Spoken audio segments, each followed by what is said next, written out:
আল্লাহ আমাদের বানিয়েছেন, পৃথিবীতে পাঠিয়েছেন, এখানে আমাদের প্রয়োজনটা কি, আমাদের এই অস্তিত্বের উদ্দেশ্যটা কি? আল্লাহ এর উত্তরে বলেছেন সূরা মুলক অধ্যায় নম্বর 67 আয়াত নম্বর 2। আল্লাহ বলেছেন আল্লাযী খালাকাল মাউতা ওয়াল হায়াতা, যে আল্লাহ সৃষ্টি করেছেন মৃত্যু ও জীবন পরীক্ষার জন্য। কে তোমাদের মধ্যে কর্মে উত্তম? আল্লাহ সৃষ্টি করেছেন জীবন ও মৃত্যু পরীক্ষার জন্য। কে তোমাদের মধ্যে কর্মে উত্তম?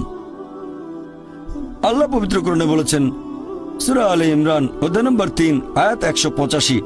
আল্লাহ বলেছেন কুল্লু নাফসিন যায়কাতুল মউত, প্রত্যেক জীব মৃত্যুর স্বাদ গ্রহণ করবে, আর চূড়ান্ত বিচার হবে রোজ কিয়ামতের দিনে। যাকে সেদিন দোজখ থেকে রক্ষা করা হবে আর বেহেশতে দাখিল করা হবে, সেই পৃথিবীর উদ্দেশ্য অর্জনে সফল কাম। কারণ এই পার্থিব জীবন ছলনাময় ভোগ ব্যতীত আর কিছুই নয়।